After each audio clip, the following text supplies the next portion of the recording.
안녕하세요. 오늘도 사연살롱을 찾아주셔서 감사합니다. 올해 40이 된 한아이의 엄마이자 둘째를 임신 중인 여자입니다. 요즘은 사는 것이 힘들어 아이를 포기한 부부가 많다고 하죠. 그런데 또 반면 아이를 간절히 바랐지만 아이가 생기지 않아서 고생하는 불임 부부도 이 세상에는 많은 것 같아요. 저희 부부도 한때 아이를 간절히 원했지만 결혼한 지 7년이 지났음에도 아이를 못 가져 고생한 부부였어요. 저는 물론이고 남편도 결혼 전부터 아이를 참 좋아했는데 그랬던 저희 부부가 불임이라니 저는 인정할 수가 없었어요. 그렇다 보니 저는 계속 임신에 집착했고 남편은 그런저를 걱정하며 매일매일 힘든 시간을 보내야 했어요. 게다가 불임의 원인이 원인 불명이라고 해서 그 점이 저를 정말 힘들게 했는데요. 이유를 알 수 없으니 노력하면 되지 않을까 하는 촛불 같은 희망에 저는 다니던 직장도 그만둔 채 시험관 시술에 매달렸어요. 하지만 무엇이 문제인지 도통 아이는 생기지 않더군요. 저는 점점 예민해져만 갔는데요. 남편이 그 점을 가장 힘들어 하더라고요. 저는 원래 긍정적이고 명랑한 사람이었어요. 하지만 계속되는 임신 실패와 하루 종일 집에만 틀어박혀 임신 생각만 하고 있으니 성격도 변했고 한 번은 남편이 도저히 이렇게는 살 수 없다며 저에게 심각한 얼굴로 이렇게 말했어요. 자기야, 우리 결혼한 지 벌써 8년 차야. 난 솔직히 이제 시험관 나기도 그만하고 싶어. 우리 그냥 인정하자. 애 없이 사는 부부도 세상엔 많아. 그래서 지금 애를 포기하자는 거야? 난 싫어. 못해. 자기 애 좋아하는 거 누구보다 내가 잘 알아. 남들의 부러운 눈으로 보던 자기 얼굴 내가 다 봤는걸. 난 꼭 애 낳을 거야. 그럼 결정해. 나는 도저히 이렇게는 못 살겠어. 애야 나야. 당신이 계속 임신에 집착한다면 난 당신하고 이혼할 거야. 뭐라고? 자기 지금 나 애 못 낳는다고 이혼하자는 거야? 지영아, 제발 정신 좀 차려. 애 못 낳아도 되니까 그만하자는 거잖아. 왜 내 마음을 그렇게 모르냐? 너 원래 안 그랬잖아. 네, 저는 거의 제정신이 아니었어요.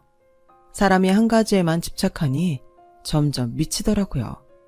게다가 남편은 아들 둘 있는 집안의 장남이었는데 시부모님이 아무 말도 하지 않았음에도 이상하게 저는 시부모님의 눈치를 보며 마치 죄인인 것처럼 위축이 됐어요.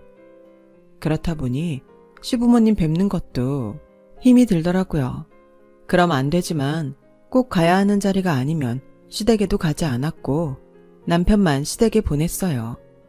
시부모님도 대충은 제 마음을 아셨는지 그 부분에도 아무런 말씀을 하시지 않았는데 한 번은 남편이 지방으로 출장을 가게 돼서 집을 비우게 되었는데 하루 종일 배가 고프지 않아서 밥도 먹지 않고 멍한 눈으로 창밖만 바라보고 있었는데 초인종이 울렸어요.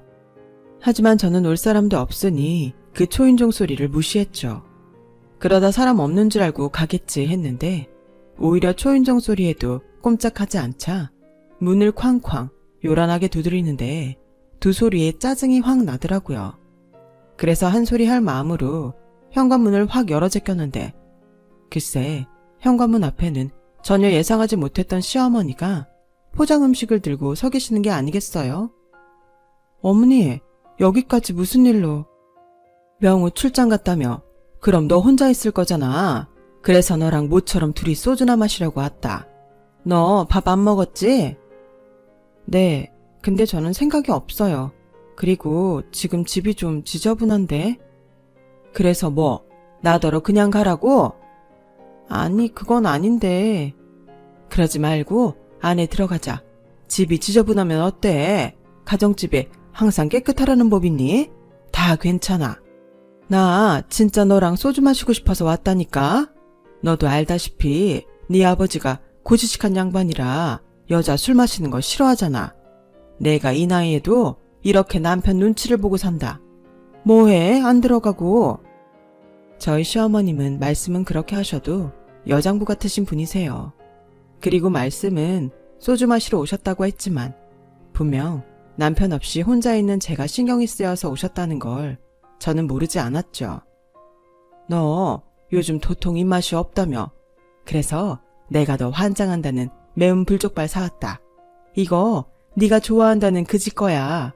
명호한테 물어봐서 내가 거기까지 직접 갔다 왔다고. 나도 참 술 마시고 싶어서 너한테 이런 정성을 보인다. 어머니, 그렇게 말씀 안 하셔도 저 이미 다 알아요. 저 때문에 오셨잖아요. 누가 그래? 너 때문에 왔다고? 난 이 소주 때문에 왔어. 솔직히 명호도 엄마 술 마시는 거 싫어하잖아. 이게 다 지 아빠가 술을 안 먹어서 그렇다고. 명호 씨는 잘 먹는데? 내 말이 지는 다 먹고 다니면서 왜 나는 먹지 말라고 하냐고. 그리고 나 이 불족발 오늘 처음 먹어보는 거다. 내가 아까부터 침이 고여서 죽는 줄 알았어. 뭐해? 빨리 장 가져오지 않고. 그리고 너 빈속에 이거 먹으면 속 난리 나니까 밥도 한 공기 퍼와라. 시어머니는 그렇게 신이 나서 식탁에 사온 것들을 죄다 꺼내놓으셨어요. 그리고는 정말로 신이 난 얼굴로 소주잔에 소주를 따르셨는데 그 모습을 보고 있으니 피식 웃음이 나오더라고요. 신기하죠? 남편과 있을 때는 남편이 아무리 잘해줘도 기분이 풀리지 않았는데 시어머니와는 별다른 것도 하지 않았는데 웃음이 나왔으니 말이에요. 그리고 저는 정말 오랜만에 술을 마셨는데요. 생각해보니 저는 꽤 오랫동안 임신 준비한다고 자극적인 음식이며 술을 입에 대지도 않았어요. 그래서인지 오랜만에 마시는 술이 어찌나 단지 말처럼 술술 들어가더라고요. 속으로 그동안 이 맛을 잊고 살았구나 싶어 마음이 씁쓸했는데 시어머니가 그런 제 얼굴을 보시고는 이렇게 말씀하셨어요. 어때? 달아? 네, 달아요. 이 술이 달면 인생이 썼다는 소리야. 아가, 나는 그렇다. 네가 무슨 마음에 그렇게 애를 원하는지 모르겠지만 나는 아니야. 물론 있으면 좋지. 그런데 없다고 절대 슬프지 않단다. 화도 나지 않아. 서운하지도 않고. 그건 네 시아버지도 마찬가지다. 우리라고 왜 그런 얘기를 안 했겠어. 우린 그냥 니들이 지지고 볶고 좋았다가 나빴다가 하면서 니들 인생을 살았으면 좋겠다. 이건 너한테만 말하는 건데 사실 난 처녀 시절에는 독신주의자였다. 내가 애를 안 좋아하거든. 그런 내가 아들 둘을 키웠으니 생각해보면 난 그때 늙은 얼굴이 지금까지 가는 거야. 어머니도 참 어머니 하나도 안 늙으셨어요. 그리고 항상 죄송하고 감사하게 생각해요. 애도 못 낳는 며느리한테 싫은 소리 한 번도 안 하셨잖아요. 그러기 쉽지 않다고 하던데. 네가 이쁘니까 안 했지. 근데 너 계속 이러면 나 너한테 서운할 것 같다. 네가 나랑 네 시아버지 눈치 보면 니네 부모님도 우리 눈치 보게 만드는 거야. 아마 말씀은 못 하셔도 네가 이러면 이럴수록 니네 부모님 속도 까맣게 다 타셨을 게다. 그러니 이제 마음 좀 내려놓고 하고 싶은 거 있으면 하고 살아. 우린 정말 괜찮아. 그러니까 이제부터는 너 좋아하는 이 족발도 먹고 술도 마시고 재미나게 살라고. 시간이 마냥 많은 것 같지? 절대 아니야. 인생의 어느 순간 휙 지나가 버려. 저도 그러고 싶은데 길거리에 나가면 애들이 너무 보여요. 그런 애들 보고 있으면 왜 나만 애가 안 생기지? 그런 생각이 드는데 옆을 보면 명호 씨도 그런 애를 부러운 눈으로 보고 있어요. 명호 씨도 애 엄청 좋아하잖아요. 그런 말이다. 니들만 괜찮다면 입양은 어떠니? 생각해봐라. 너는 애를 간절히 원하고 시설에 있는 아이들은 부모와 가정을 간절히 원하잖아. 서로 간절히 원하는데 이만큼 이로운 조합이 또 어딨어. 하지만 신중하게 고민해야겠지. 한 사람의 인생이 걸린 일이니까. 그냥 그런 생각도 좀 해보면 어떠냐는 거야. 자자, 무거운 얘기는 여기까지. 우리 서로 신나게 남편 욕이나 하면서 술 마실까? 원래 술 마실 때는 신랑 욕하면서 마셔야 제맛이거든. 오늘은 네가 명우 욕해도 내 아들 아니다 생각할게. 저는 시어머니의 위트에 정말 모처럼 한참 웃고 떠들었어요. 그리고 그날 이후 시어머니의 말씀대로 저는 입양에 대해 곰곰이 생각했는데요. 출장을 다녀온 남편과도 오랜 시간 상의한 끝에 저희는 일단 보육원이나 영아원에 봉사를 나가기로 했어요. 아무래도 쉽게 생각할 수 없는 부분이니 그곳에 가서 아이들을 보고 또 현실적인 조언을 구하자 싶었거든요. 그렇게 봉사를 다니길 6개월 남짓, 남편은 아직은 아무것도 모르는 영아 중 딸아이를 입양하고 싶어 했고, 저는 남편과 달리 5살 남자아이를 입양하고 싶었는데요. 그 아이는 2살 때 한 가정에서 입양해서 5살이 되던 해에 파양이 됐다고 했어요. 부모 자식의 인연을 맺었는데 다시 남이 될 수 있다니, 그 사실만으로도 저는 그 아이가 너무나 안쓰러운데, 다시 시설로 돌아왔다는 아이는 파양의 상처 때문인지 사람에게 곁을 주지 않았어요. 하지만 분명 그 아이는 간절히 누군가의 손길을 기다리는 듯 보였고, 들어보니 어느 정도 자란 남자아이, 그것도 파양 경험이 있는 아이는 현실적으로 다시 입양을 가기가 어렵다고 했는데, 저 작은 아이도 그 사실은 아는 것 같아 계속 마음이 쓰였어요. 너는 이름이 뭐야? 아줌마 이름은 임지영이야. 우리 여기서 자주 봤는데 나 기억해? 몇 번을 물어도 아이는 대답하지 않았죠. 남편은 저런 아이를 입양하면 너무 힘들 것 같다고 저를 말렸는데요. 이상하게 저는 그 아이가 아니면 안 될 것 같았어요. 이런 표현이 올바를지 모르겠지만 사람이 무섭지만 역시 사람이 너무 좋은 버림받은 강아지 같았거든요.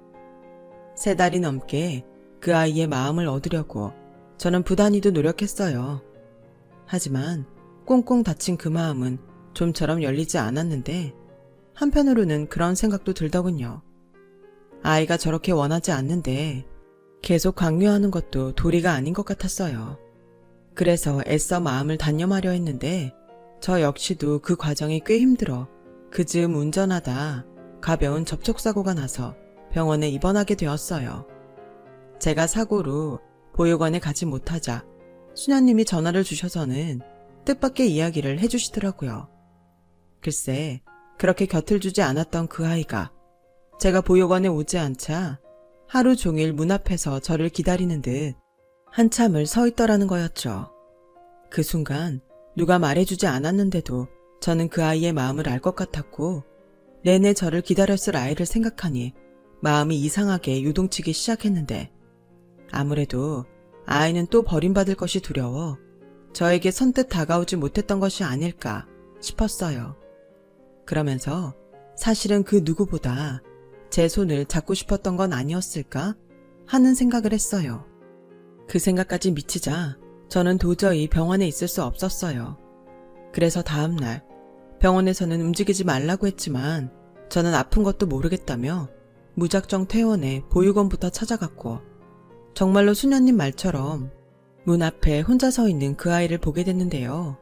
깁스를 한 저를 본 아이는 왕방울 같은 눈을 하고 걱정하듯 저를 쳐다봤고, 그때 운명처럼 느낌이 왔어요. 우리는 이미 모자의 연이 제대로 이어져 있다는 것을요. 그 후 저희 부부는 꽤 길고 까다로운 절차를 기쁜 마음으로 모두 끝냈고, 드디어 정식으로 그 아이를 저희 부부의 아들로 삼게 되었는데, 제 이름과 남편의 이름을 따서 아들에게 영우라는 이름을 지어주었어요. 그리고 처음 그 아이의 이름을 부르던 순간을 지금도 잊을 수가 없는데요. 제가 설레는 마음으로 영우야? 라고 부르자 아이가 저를 쳐다봤는데 가슴이 너무 벅차더라고요. 그렇게 저는 바라던 대로 한 아이의 엄마가 되었어요. 남편도 걱정을 했지만 영우가 생각보다 적응을 잘해줘서 큰 문제는 없었죠. 시부모님도 저희 친정 부모님도 영우를 친손주처럼 반기셨는데, 그중 당신은 아이를 좋아하지 않는다던 시어머니가 가장 많이 저희 아들을 좋아하셨어요. 당신 인생의 첫 손주라며 여기저기 자랑도 하시고 아주 눈에서 꿀이 뚝뚝 떨어졌죠. 그렇게 가족들의 사랑을 듬뿍 받은 아이는 금세 밝고 명랑한 아이의 모습으로 변했고, 그러다 문득 예전에 꽃집 사장님에게 들었던 말이 떠올랐는데요. 예전에 아이가 생기지 않아 식물을 키운 적이 있었는데 찾던 화분이 있긴 했지만 어딘가 약해 보이고 꽃이 풍성하지 않아 살지 말지를 고민하는데 그때 꽃집 사장님이 그러셨어요. 식물도 주인의 애정을 많이 주면 건강해지고 예뻐져요. 역시 살아있는 모든 것들은 사랑과 마음을 주면 예뻐지나 봐요.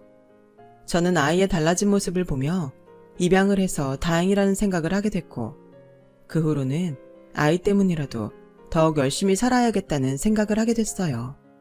그렇게 열심히 살다 보니 어느덧 영우가 초등학교에 들어가 저도 학부형이 되었죠. 그리고 그쯤 저희 집안에 또 다른 경사가 있었는데 결혼은 절대 생각이 없다던 도련님이 결혼하고 싶은 여자가 생겼다고 6살 어리고 얼굴도 무슨 모델처럼 예쁜 아가씨를 가족들에게 소개했는데 시부모님은 물론이고 저희 식구들까지 새 식구 맞을 생각에 잔뜩 신이 나 있었어요.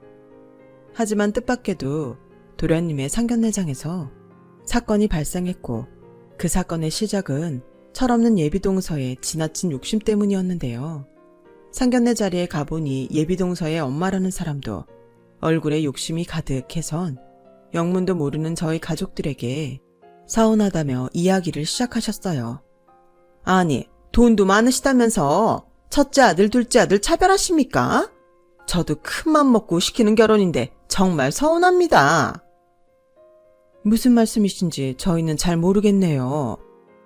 시어머니는 정말 모르는 얼굴로 물으셨고 예비사도는 그 말이 더 기가 막힌다며 자기 입으로 무엇이 불만인지 술술 이야기를 늘어놓았어요. 전에 저희 애들한테 해주신다는 신혼집 말입니다. 그게 말이 아파트지? 아주 좁아 터져서 집이라고 부르기도 민망할 정도 아닙니까? 들어보니 첫째 아들네는 잠실에 있는 30평대 아파트라면서요. 제가 그 소리를 듣고 이 불공평한 결혼을 시켜야 하나 마음이 찢어졌네요. 아니, 그건 오해가 있으신 건데요. 첫째 애들도 결혼할 때 똑같은 평수의 아파트를 해주려고 했습니다. 그런데 첫째 사돈께서 요즘 세상에 아들만 집을 해오라는 법이 어딨냐며 돈을 보태시겠다고 하셨고 얘네들이 잠실에 그 집을 구한 거예요. 명석이 너 미리 말씀 안 드렸니? 그게 말씀드렸는데. 아니, 그걸 어떻게 믿습니까? 그래서 저는 못 믿겠다고 했습니다. 원래 집은 남자가, 혼수는 여자가 아닙니까? 못 믿겠다고 하시면 제가 저희 부모님께 전화 드릴까요? 이렇게 확인시켜드리면 될까요? 저도 며느리지만 저희 시부모님 차별하고 그러시는 분들 아닙니다. 어머, 손윗동서 자리가 좋아야 하는데 쉽지 않아 보이네. 여기가 그쪽이 나설 자리예요? 그쪽은 밥이나 먹고 조용히 있어요. 이 자리는 엄연히 우리 애들 결혼 의논하는 자리니까 길자리를 봐서 껴야지. 네, 참 기가 막혀서. 뭐라고요? 말씀이 지나치시네요. 어머머? 얘야, 나서지 말거라. 내 말이 듣자하니 애도 못 낳아서 입양했다면서요. 그럼 대를 이을 자손은 우리 애가 낳아야 할 텐데 그럼 더 좋은 대접을 해주셔야 하는 거 아닙니까? 막말로 입양했다는 말도 저희한테는 안 하지 않았습니까? 아니, 이보세요. 입양한 게 무슨 죄도 아니고 그걸 말해야 합니까? 명석이가 입양한 것도 아닌데. 그래도 집안에 누구 씨인지도 모를 아이가 있다는 건 중요한 일이죠. 저희 딸아이가 그 집 아이를 낳으면 당연히 영향이 있을 텐데요. 예비동서의 엄마라는 사람은 정말 최악이었어요. 그리고 저는 시부모님 체변을 위해 분노에 온몸이 부들부들거리는데도 두 주먹을 꼭 쥐며 간신히 참고 있었는데요. 그 순간 시아버님이 더는 못 참겠다는 얼굴로 자리를 박차고 일어나셨고 이렇게 말씀하셨어요. 제가 가만히 듣자 하니 그쪽 집안과 저희 집안은 맞는 것 같지 않습니다. 이 결혼 없던 일로 하시죠. 아니, 진심입니까? 네, 저희는 저희 손주가 너무 사랑스럽고 귀합니다. 그런 아이를 함부로 말씀하시는 분과는 가족의 연을 맺을 수 없겠네요. 시아버님이 그렇게 말씀하시고 시어머니와 저희 부부에게 일어나라고 하셨어요. 그러자 도련님만 일어날 수도 또 그 자리에 계속 앉아있지도 못해 안절부절했는데 좀 전까지 기세등등한 예비동서의 엄마가 이런 상황은 예상하지 못했는지 많이 당황한 눈치였어요. 게다가 예비동서는 잔뜩 뿔이 난 얼굴로 자기 엄마를 노려보는데 그 모습이 참 가관이더군요. 그렇게 저희 가족은 결혼을 파투내고 나왔고 시어머니는 시아버님에게 모처럼 맞는 말을 했다며 잘했다고 어깨까지 주물러 주셨는데 저희 가족이 주차장에 도착하자 저 멀리서 도련님이 다급히 뛰어오는 모습이 보였어요. 엄마, 아버지, 정말 이대로 가실 거예요? 혼자 산다고 하더니 그렇게 기다린 네 짝이 저런 집안 사람이니? 네, 네가 이 결혼을 꼭 하고 싶다면 말리지는 않으마. 너도 성인인데 선택할 권리가 있지. 하지만 네가 그 집사람과 결혼을 한다면 우리는 안 보고 사는 걸로 하자. 너도 알지? 우리 영우가 어떤 앤지. 그리고 미리 말하는데 신혼집도 기대하지 마. 감사할 줄 모르는 사람한테는 10원 한 장도 쓰고 싶지 않아. 그렇죠, 여보? 당연한 소리 그만하고 얼른 가자고. 우리 영우 끝날 시간이잖아. 나 얼마 먹지도 못해서 배고파. 영우 데리고 근처에 짜장면이나 먹자고. 니들도 같이 가. 그래도 소영이는 착해요. 영우도 이쁘다고 했어요. 착한 애가 예비 시부모님이 해주는 아파트 성에 안 찬다고 그러냐? 형, 그야 그건 소영이 어머님이. 됐어 임마. 형도 이번에 너한테 실망했어. 여자 보는 눈이 높아서 큰일이라고 생각했더니 도대체 넌 뭘 본 거야? 영우 아빠 그만해. 도련님도 몰랐겠지. 도련님 저희 갈게요. 생각 잘해보시고 결정하세요. 제가 도움은 못 되겠지만 도련님 선택 존중할게요. 저는 그렇게 말하고 남편이 운전하는 차에 탔어요. 그리고 시부모님과 다 같이 영우가 다니는 학교 앞으로 갔고 하교하는 영우를 데리고 한 중화요리점을 갔는데요. 그런 일이 있어서 그런지 시부모님은 당신들 사이에 영우를 앉히고 그날따라 더욱 영우를 챙기셨는데 이게 참 감정이 복잡 미묘했어요. 하지만 저 역시도 저런 생각을 하는 사람과 형님 동서할 생각을 하면 눈앞이 아찔했기에 이대로 결혼이 파토가 나면 좋겠다고 생각했어요. 그리고 이런 생각도 그리 좋은 생각이 아니었는지 그 난리가 있고 일주일도 지나지 않아 시어머니에게 당장 오라는 호출을 받게 됐고 다급히 간 시댁에서 그 문제의 예비 동서와 그 문제의 예비 동서의 엄마까지 보게 되었는데 지난번 그 위풍당당한 모습과는 다르게 무릎을 꿇고 두 손을 모아 싹싹 빌며 제발 파혼만은 말아달라며 빌고 또 빌고 있더라고요. 아니, 일주일 만에 저렇게 태도를 바꿀 일이 있나? 저희 부부는 어안이 벙벙했는데 곧이어 도련님의 입에서 기막힌 이야기를 듣게 되었어요. 엄마, 아버지, 소영이 임신했어요. 그날 주차장에서 말하려고 했는데 장모님도 그때는 모르고 계셔서 말을 못했는데 저 아이 낳고 소영이랑 살고 싶어요. 사돈, 저도 이 말을 듣고 심장이 떨어져 나가는 것 같았어요. 하지만 어떡합니까? 이렇게 애까지 생겼는데 노여움 푸시고 제발 예정대로 시골리게 해주세요. 아니, 저는 명석이한테 하고 싶으면 하라고 했습니다. 이렇게까지 하실 이유가 없는 것 같은데요. 저기 먼저 번에 해주신다는 그 아파트요. 저 그냥 거기 들어가 살게요. 예비동서는 그 말을 하는 게 무슨 대단한 결심을 해야 했는지 두 눈을 질끈 감고 말을 했어요. 그리고 그 모습에 시부모님도 저희 부부도 황당하기 그치 없었는데요.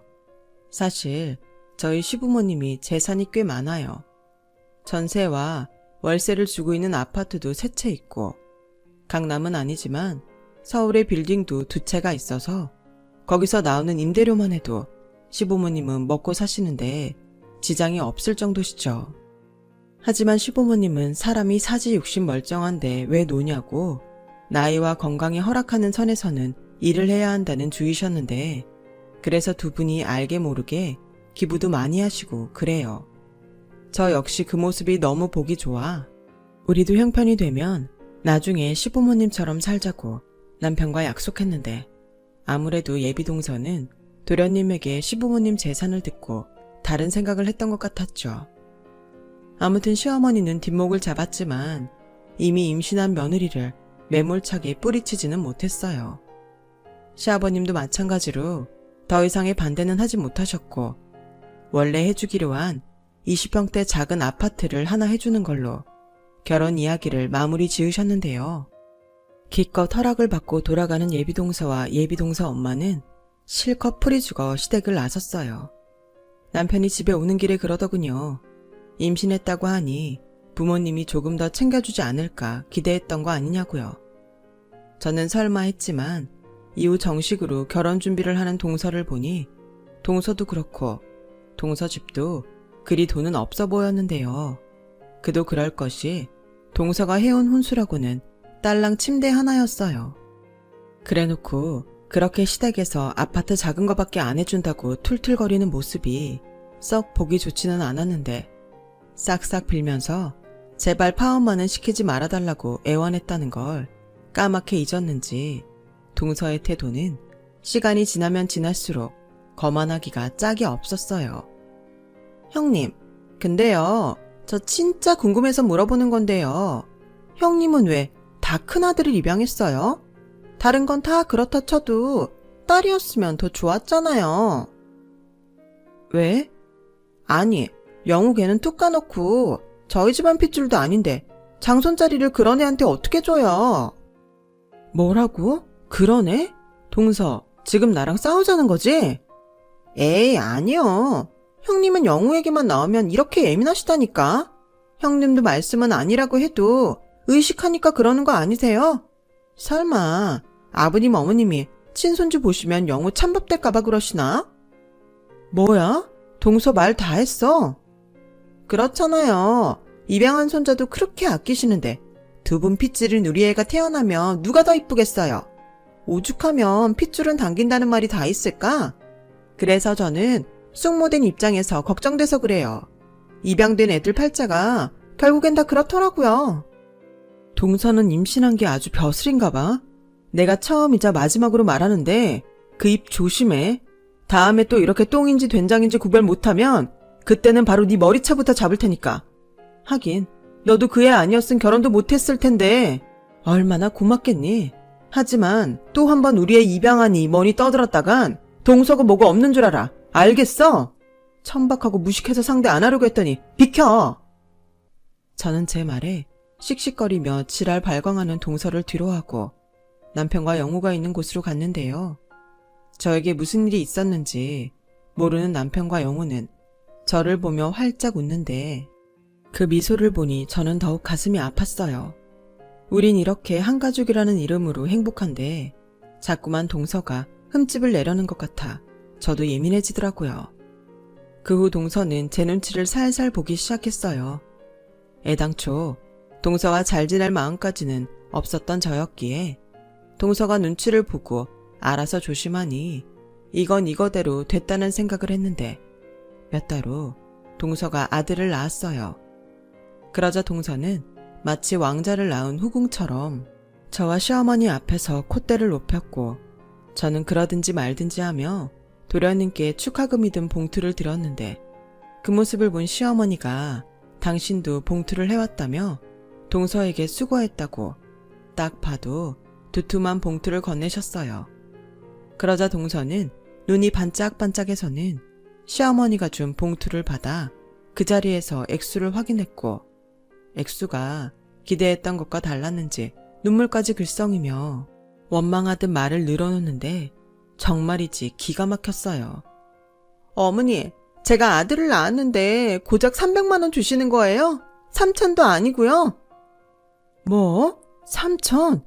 넌 무슨 애가 아들 낳고 그렇게 돈돈거리냐?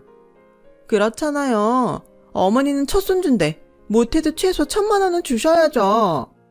첫 손주? 네가 애를 낳더니 기억 상실이라도 됐니? 나한테는 이미 손주가 있다.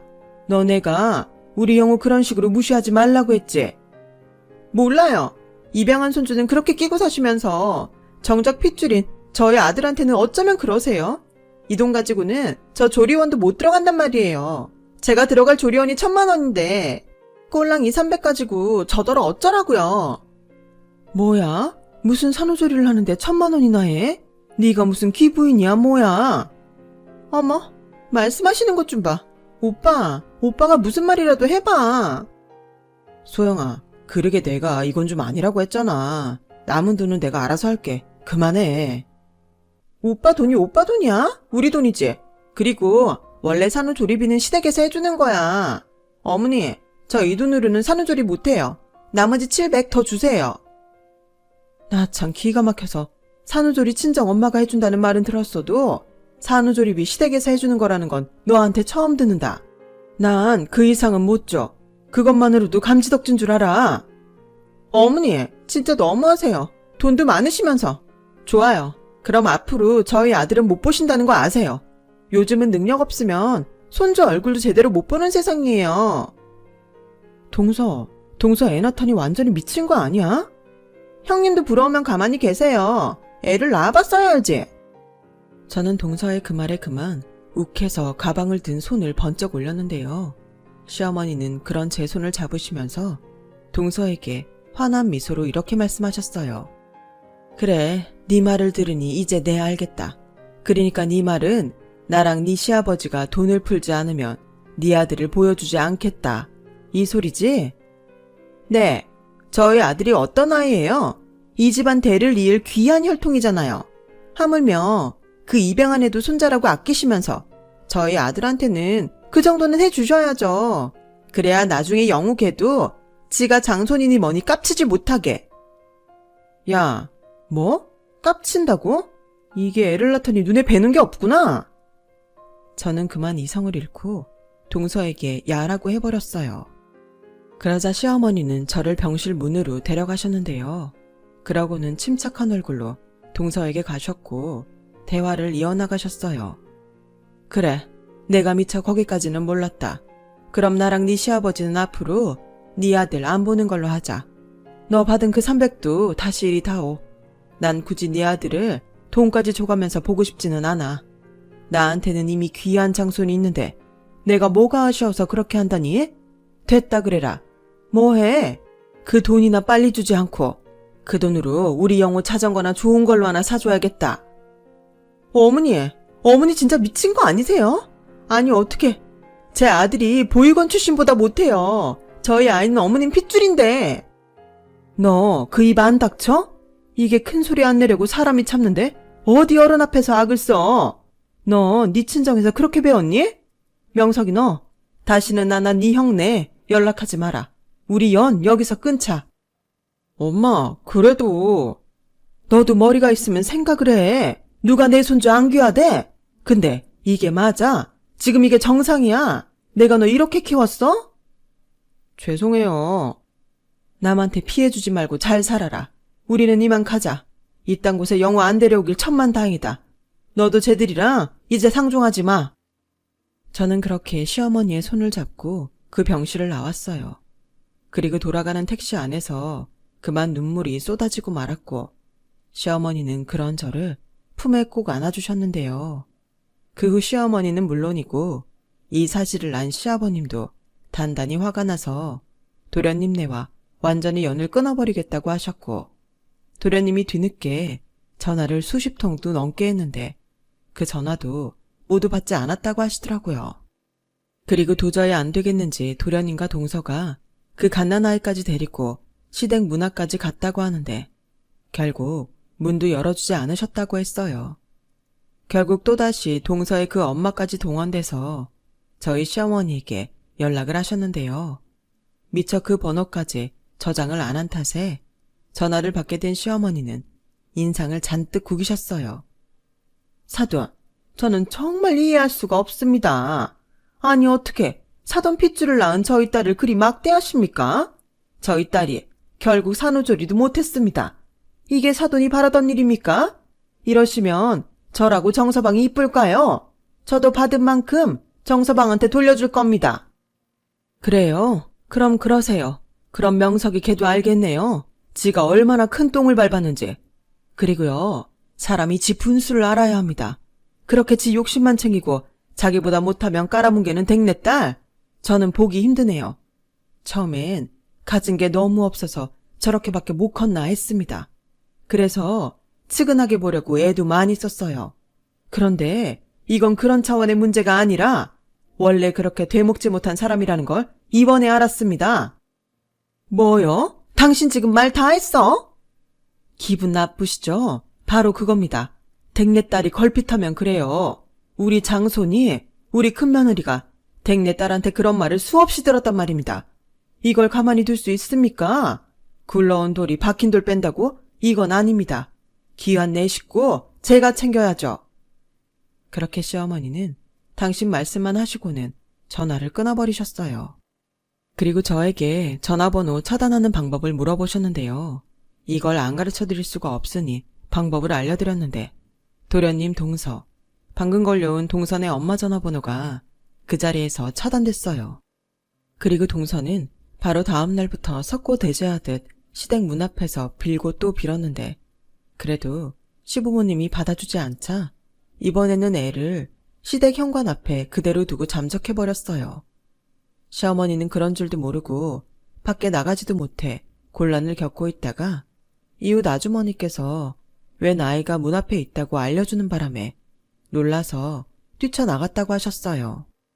그제야 저희 남편이 도련님에게 연락을 했고 도련님은 동서가 아이를 시댁 앞에 두고 이혼 서류를 남긴 채 잠적했다고 했는데 아무래도 동선에 친정이 있는 것 같다고 하더라고요. 그러면서 도련님 장모가 이건 다 저희 시어머니 때문에 일어난 일이라며 이혼을 하던 시부모 마음을 돌려놓고 그에 합당한 돈을 받아오라고 했다는데 그제야 저희 도련님도 이건 아니다 싶어서 그대로 이혼 서류를 작성해 처가에 보내고 살던 집도 정리해서 시아버님에게 돌려드렸다는데 동서는 왜 그렇게 생각이 짧은지 저는 도통 이해할 수가 없었어요. 시어머니는 그 후 안기도 무서운 그 갓난아이를 어쩌지도 못하겠다고 하셨고 도련님은 직업상 지방 출장이 많은 사람이라 결국 그 아이를 제가 맡기로 했어요. 너 괜찮겠니? 힘들면 그냥 데려와라. 나랑 네 시아버지가 어떻게든 해볼게. 아니에요.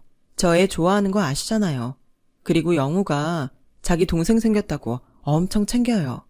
그치 영우야? 동생 귀여워. 그래? 우리 영우 동생 안 불편해? 안 불편해요. 오히려 동생 생겨서 친구들한테 자랑했어요. 다들 귀엽다고 인형 같다고 부럽다고 한걸요. 영우는 환하게 웃으며 그렇게 말했고 저는 두 아이를 돌보게 되었는데 도련님이 괜찮다고 하는데도 저에게 매달 양육비를 보내시며 지방에서 좋다고 하는 것이 있으면 바로 택배로 보내시는데 이혼한 동서한테는 미안하지만 이제야 저희 집에 평화가 온 듯 저는 마음이 놓였어요. 그리고 도련님이 올라오시는 날이면 아이 때문에 저희 집에 묵으시는데 도련님 말에 의하면 그제야 잘못했다고 아이가 너무 보고 싶다고 동서가 그렇게 질척거린다고 하더라고요. 한 번만 기회를 주면 다시는 욕심부리지 않고 착한 사람이 되겠다고 맹세를 하겠다고 했는데 도련님이 그러셨대요. 개가 똥을 끊지 라고요. 아무튼 그렇게 구질구질하게 매달렸던 동서는 손에 쥔 거 하나 없이 팽당했고 저는 두 아이를 키우며 시간 가는 줄 몰랐는데요. 그렇게 3년 뒤 도련님은 이번에는 마음씨가 착한 여자를 만나 재혼을 했어요. 그리고 아이도 데리고 가셨는데 조카가 부모 품으로 돌아가서 다행이다 싶기도 하고 또 한편으로는 제 손으로 키워 그런지 허전하고 서운하기도 했는데요. 그런 저에게 하늘도 선물을 주고 싶으셨는지 기적처럼 자연 임신을 하게 됐어요. 그렇게 바라던 임신이었는데 정작 그게 현실이 되니 실감이 나지 않더라고요. 산부인과에서 힘차게 뛰는 아이의 심장 소리를 듣고 나니 그간 마음 졸였던 임신을 기다렸던 날이 떠올라 그만 울컥하고 눈물을 쏟고 말았어요. 그리고 제 임신 소식에 누구보다 좋아하셨던 건 저희 친정 엄마와 시어머니셨는데요. 두 분이 그렇게 껴안고 우시더라고요. 그 후 저는 난생 처음 태교라는 것을 하게 됐고 그렇게 저는 지금은 임신 7개월에 접어들었어요. 거울 속 배가 볼록 나온 제 모습을 보면 그렇게 웃길 수가 없는데 남편과 영우는 이런 제가 세상에서 가장 아름답다며 요즘은 아주 저를 공주마마 대하듯 떠받들고 있는데 이게 처음엔 좀 오글거렸지만 지금은 편하고 행복하기만 하네요. 그리고 언제나 속정이 깊은 아버님은 제가 그동안 마음고생을 많이 하고 영우와 조카까지 키우느라 고생했다며 가지고 있던 제일 큰 평수의 아파트를 제 명의로 바꿔주셨어요. 분에 넘치는 선물에 정말 몸둘 바를 모르겠더라고요. 그렇게 모든 분께 감사하며 출산 준비를 해가고 있는데 벌써 12살이 된 다 큰 아들이 저에게 다가와 제 배를 만지며 이렇게 말했는데요. 엄마, 뱃속의 내 동생은 공주님이지? 그럼 의사 선생님이 우리 영우 예쁜 여동생 생긴다고 했잖아. 나 동생 태어나면 세상에서 가장 듬직한 오빠가 돼줄 거야. 내 동생 아무도 못 건들게 평생 지켜줄 거야. 와, 우리 아들 멋진데? 근데 그럼 엄마는? 엄마는 안 지켜줘? 엄마는 아빠가 지켜주잖아. 치, 그래도 엄마는 아들이 지켜주는 게 더 좋은데. 그래? 그럼 알았어. 엄마도 내가 지켜줄게. 엄마, 걱정하지 마. 그리고 있잖아. 엄마, 내가 이 말을 아직 못한 것 같은데. 무슨 말? 고마워. 영우 엄마 돼줘서 진짜 고마워. 사랑해, 엄마. 저는 영우의 말에 그만 목이 탁 하고 메어 아무 말도 하지 못했어요. 이렇게 작은 아이가 벌써 마음이 그렇게 깊다니. 저는 참 복이 많은 사람이에요. 나중에 이 말을 퇴근한 남편한테 들려줬는데 남편도 표정 관리를 하지 못하고 결국엔 울어버렸고 저도 따라 또 눈물이 나서 울다가 다음날 아침 부부가 나란히 눈이 퉁퉁 부었죠. 저희 아들이 개구리 남매 같다며 배꼽을 잡고 한참을 웃다 학교에 갔어요. 이게 다 누구 때문인데. 저는 그런 사랑스러운 아이의 엄마라는 게 세상에서 가장 큰 자랑이랍니다. 곧 태어날 둘째도 저런 오빠의 따뜻한 점을 닮았으면 좋겠어요. 그럼 저의 이야기를 마칠게요. 저의 이야기 들어주셔서 고맙습니다. 힘든 시국이 지나가는 것 같아요. 부디 행복한 일상으로 건강하게 돌아가시길 진심으로 바라겠습니다. 여러분, 사연 댓글에 응원과 현명한 조언 부탁드려요. 좋아요와 구독은 저에게 큰 힘이 됩니다. 오늘도 좋은 일 가득하세요.